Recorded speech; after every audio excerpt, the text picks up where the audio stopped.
Quelle est la différence d'approche entre les Européens et les Américains vis-à-vis d'une décision d'engagement?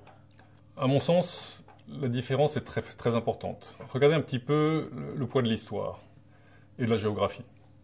La géographie est une science exacte. On peut considérer que les États-Unis sont une île mondiale, mais une île. Depuis le début du XIXe siècle, ils n'ont plus connu de guerre étrangère sur leur propre sol. Et donc, ils ne sont pas soumis à d'éventuelles destructions provoquées par un ennemi pendant un engagement de leurs forces. Deuxième aspect, au milieu du XIXe siècle, les Américains ont subi une terrible épreuve, la guerre de sécession, la Civil War, la guerre civile.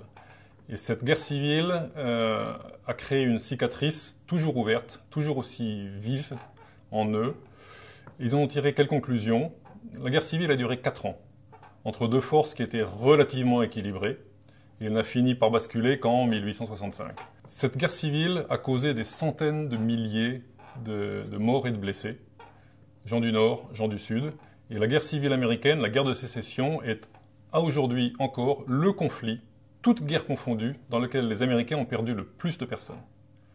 Et donc, l'enseignement immédiat qu'ils en ont tiré est plus jamais ça, plus jamais de conflit à égalité.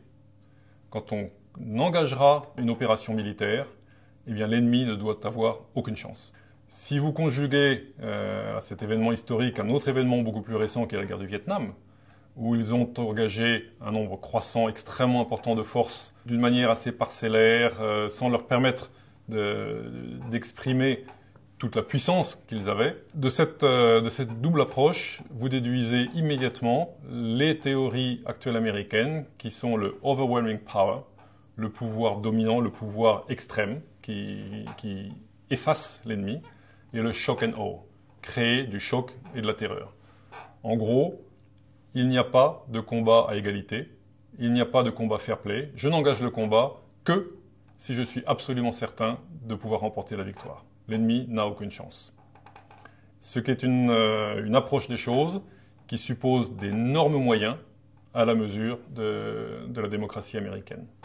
Si vous comparez ça maintenant avec l'histoire militaire en Europe, où les différents pays se sont fait la guerre régulièrement pendant des siècles et des siècles, eh bien ces guerres étaient, à part la Deuxième Guerre mondiale bien sûr, mais jusque-là relativement limitées, jusqu'au XIXe siècle. Ces guerres ne duraient pas extrêmement longtemps. Au XVIIe, XVIIIe siècle, on s'arrêtait pour les moissons, on s'arrêtait pendant l'hiver. Et en plus, ces guerres veillaient à ne pas causer trop de dommages à l'ennemi. On n'essayait pas de détruire, on essayait de vaincre, on essayait de gagner une bataille, la bataille décisive, qui permettait de conclure un conflit et donc d'atteindre l'objectif politique. Mais on savait pertinemment que cet objectif politique, une fois atteint, eh bien on allait se réconcilier, on allait rouvrir des relations normales avec ses voisins. Donc vous avez aujourd'hui deux approches des conflits qui sont extrêmement différentes. J'ajoute, j'allais l'oublier, que du côté européen, les budgets ne sont pas du tout à la hauteur des budgets de défense américains.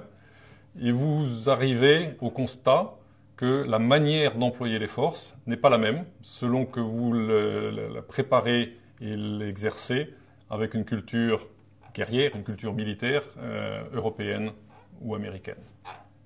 La culture européenne est beaucoup plus économe des personnes, des moyens et, je dirais, beaucoup moins prompte à créer du dégât sur le champ de bataille et chez l'ennemi. À ce sujet, l'exemple libyen est très intéressant. Le conflit en Libye a commencé comme une coalition menée par deux pays, la France et la Grande-Bretagne, rejointe par quelques-uns. Dès la décision politique prise, assumée et annoncée, les Rafales français étaient au cœur de la Libye et effectuaient leur première mission en terrain ennemi, en terrain hostile, et soumis aux défenses du pays en question.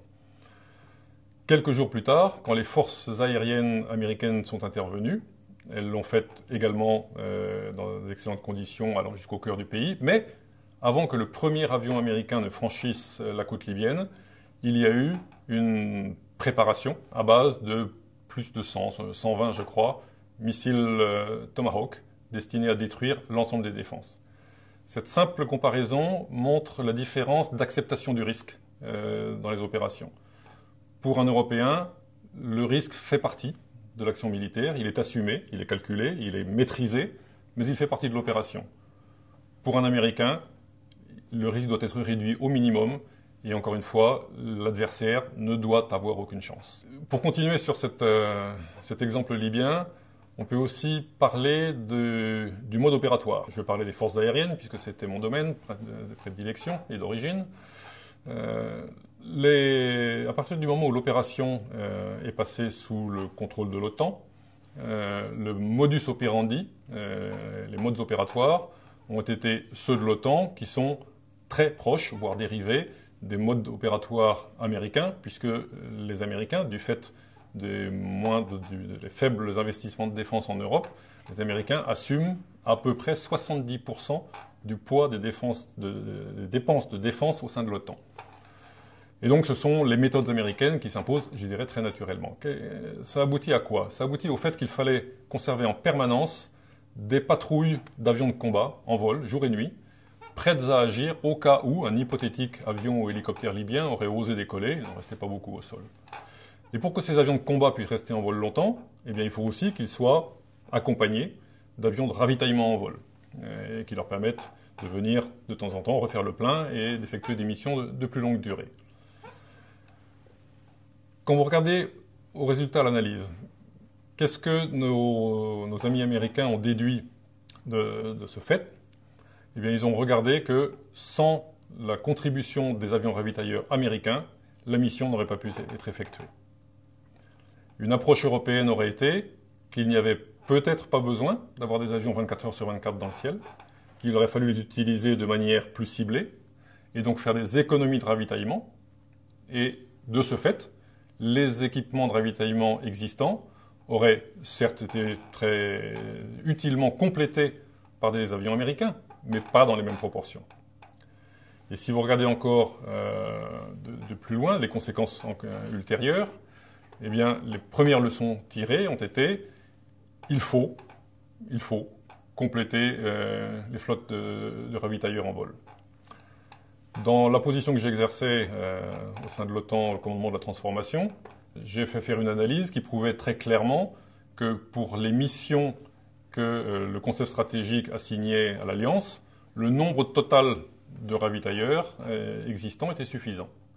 Le problème qu'il y avait eu en Libye, c'est que la plupart de ces ravitailleurs étant d'un côté de l'Atlantique, alors que la plupart des acteurs de l'opération étaient de l'autre, eh bien ceux-ci n'avaient pas en propre le nombre de ravitailleurs suffisant pour exercer ces opérations, surtout selon un modus operandi, encore une fois, proche de la culture américaine. Et à partir de cette constatation, nous avons pu mettre en mouvement une initiative européenne qui est menée par l'Agence européenne de défense, qui va viser à renforcer les capacités de ravitaillement en vol des armées de l'air des pays européens.